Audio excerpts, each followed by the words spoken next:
Hi everyone, so we're gonna have a quick dash. This is just to remind and refresh ourselves of the common problems that we might be facing. I'm sure every one of you have already reviewed, but right now let's try to answer the following questions. Okay, so number one, which of the following, we have two sets of problems. This is the 60 problem set. We're gonna have to start with this one because I usually start with a 30 problem set. But right now, let's try to start here. So number one of this set, sabi dito, which of the following numbers is divisible by 24? Now, you can tell that, let's say, for example, A is divided by C. Ayan. If, let's say, ang C natin has factors na A na maliit and B na maliit, we can also say na A is divisible by yung maliit na A, or A is divisible by yung maliit na B. Meaning, any of the factors dyan, it could be divisible by any of these two if it's divisible by letter C. Okay? Kung ang C na yan is 24, meaning that number, itong hinahanap nating number, could either be divisible also by all of the factors of 24, which are, by the way, 6, 4, 3, 2, or I think 8. Also 8. Now let's take a look here. There is actually a table, a clue that tells us if a number is divisible by something. So for example, if a number is divisible by 2, it should be even. Okay? So ito ang ending niya. Let's say for example, ending niya is 0, 2, 4, 6, 8. Okay? Or if the number is divisible by 3, ang sum ng lahat ng digits niya, for example sa number na 1 to 90, okay? If you add 1 plus 2 plus 9 plus 0 equal to 12, if 12 is divisible by 3, then the number is divisible by 3. 1 to 90, it's divisible by 3. Okay? And going back to our point here, ang gagamitin natin na number to determine if it's divisible by 24 is yung number 3. Bakit number 3? Kasi 24 has a factor na 3. Okay? 24 divided by 3, that's already, I think, 8.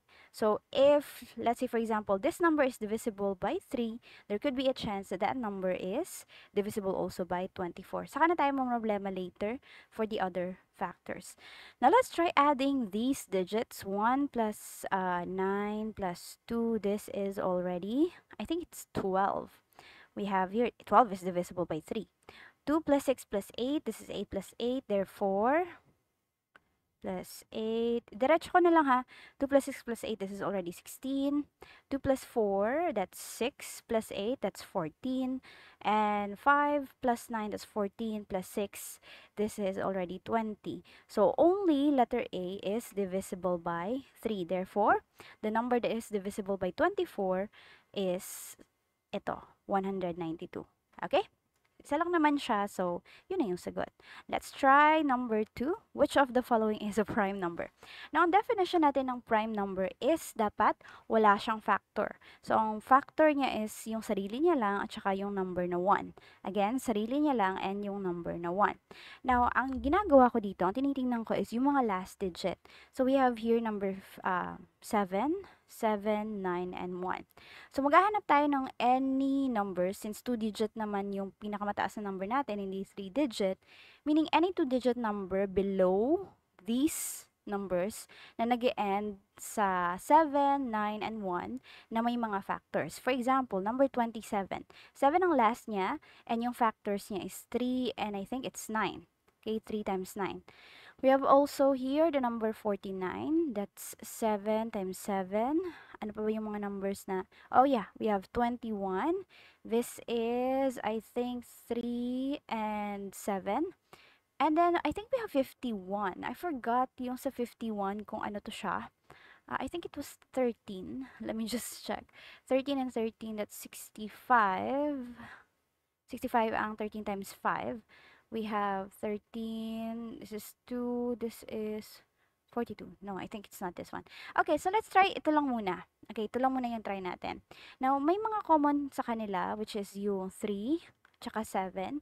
So, try muna natin yung principle na if divisible siya by 3, it should have a sum ni, na divisible din ng 3, yung digits niya. So, 5 plus 7, this is already 12. This is already not a prime. May factor siya. So, hindi na natin to isasali.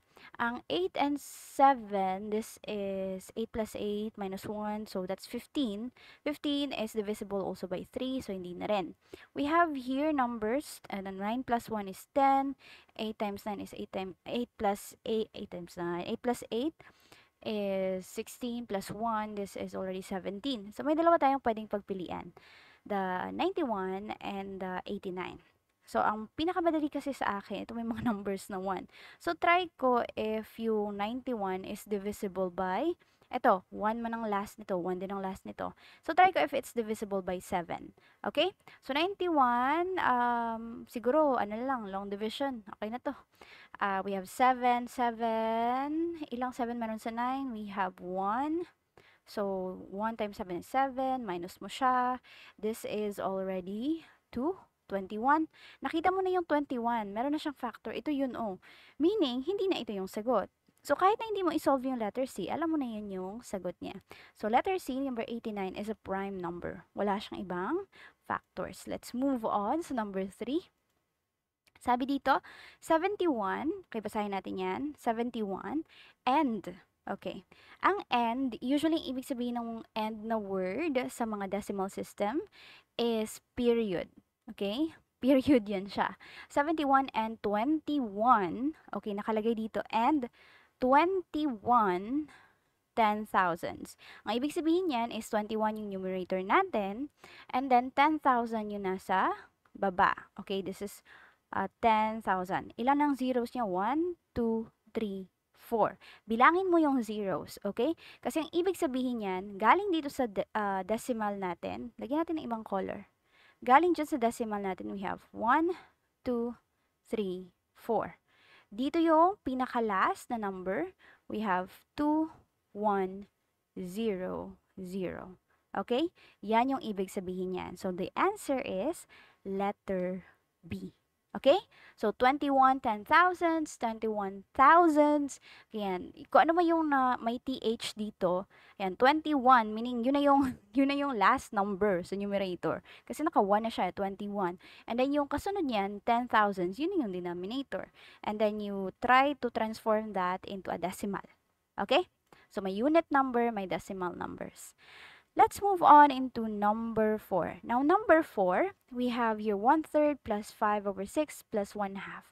Ang ginagawa usually dito is, nilalagay siya into a form na pare-pareho sila ng denominator. So, ang gagawin natin is yung 1/3 plus 5 over 6 plus 1/2. Hanapin natin yung common, okay? Again, common multiple ng 3, 6, and 2 na pinakamaliit. Okay, or pinakamababa. What I usually do is I put a parang hindi naman siya factor 3. Okay, mga ano lang, list of multiples. We have 6, 3, and 2. Yan. Gagawin ko is 6 times 1, that's 6. 6 times 2, that's 12. 6 times 3, that's 18. We have 3, 6, 9, 12. And we also have here 2, 4, 6, 8, etc. Okay? Ang pinakamababa na common sa kanila is ito. We have 6, 6, and 6. Alright? Therefore, yung gagamitin nating denominator is 6. Combine natin sila. We have 6 sa baba. 6 divided by yung 3 natin, that's 2. Therefore, lagyan natin dito ang 2. And, lagyan natin ng 1. 6 divided by 6, that's 1. Okay? Balik natin yung 5 dyan. Plus 6 divided by 2, that's 3. Balik natin yung 1. Okay? Okay. Now, let's try to add them. We have here, ilan ang, ano nito, sum. 2 plus, this is already 2. This is 5. And this is 3. That's 10 over, we have 6. Okay? 10 over 6, or pwede pa natin i-divide yun siya. Kasi mapa-factor, hindi naman divide. Mapa-factor out kasi dito yung 5 times 2, okay? And then dito naman 3 times 2. Alam naman natin na 2 divided by 2 is 1. So parang wala na lang din, okay? So ang matitira is already yung final natin na sagot, which is 5 over 3. Okay? 5/3. Kaso mas malaki yung numerator and walang 5/3 dito sa ating choices. So, ang mangyayari, we have to split this one. So, split natin into siya sa 3 plus 2. Any parang divisible by the denominator na number. So, isa lang naman yung divisible by the denominator, yung 3 lang naman. So, 3, this is actually 3 times 1, pero sige na lang, 3 plus 2. Okay, hiwalay natin yan siya, magiging, let's have this, 3/3 plus 2/3, or 3/3, that's 1 already, and 2/3. The correct answer is letter A. Okay? Let's move it down a little bit. Alright, we have number 5. Number 5, asan na yung aking ballpen? Okay, number 5, 900, at saka multiply siya sa, this is 9 hundredths, yung may TH na hundredths. Okay? So, mangyayari nito is, maghahanap na lang ako ng decimal point. Ito yung decimal point niya sa 900. Ito naman ang decimal point sa 0.09. Ang gagawin ko dito is, i-determine ko kung ilang places ang i-move ko dito sa first number sa pinakamalapit na significant digit. Ang significant digit dito is 9. So, we have 1, 2. Okay, dalawa. Therefore, dito na yung bagong decimal point. And nag-move ka ng dalawang places sa left. Okay, bilangan mo yan. And we also have here 1, 2.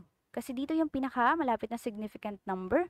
Magiging significant number lang siya kapag nag-move ka ng 2 places to the right. So, tingnan nyo to. We have here another 1, 2 places to the right. So, parang total nila, hindi siya nag-move ng kahit ilang place. So, 0 places moved siya. Alright? Kasi ito, to the left. Ito naman, to the right. Okay? Parang hindi siya nag-move. Tapos, ang resulting, bakit siya natin minove? Kasi gusto natin makita ko ano yung pinaka-significant number niya. Okay? Ito, naging 9 na lang siya. And ito, naging 9 din siya. Okay?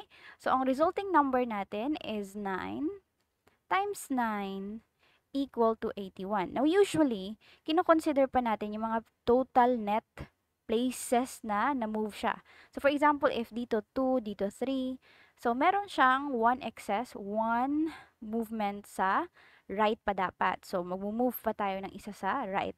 But as of this moment, kasi 0 places moved siya, ito na yung sagot natin. It's letter C. Okay? So, I think, i-publish ko muna to, 1 to 5. These are the problems. Kada 5 siguro tayo na problems mag-upload. Okay? See you maya-maya. This is only part 1.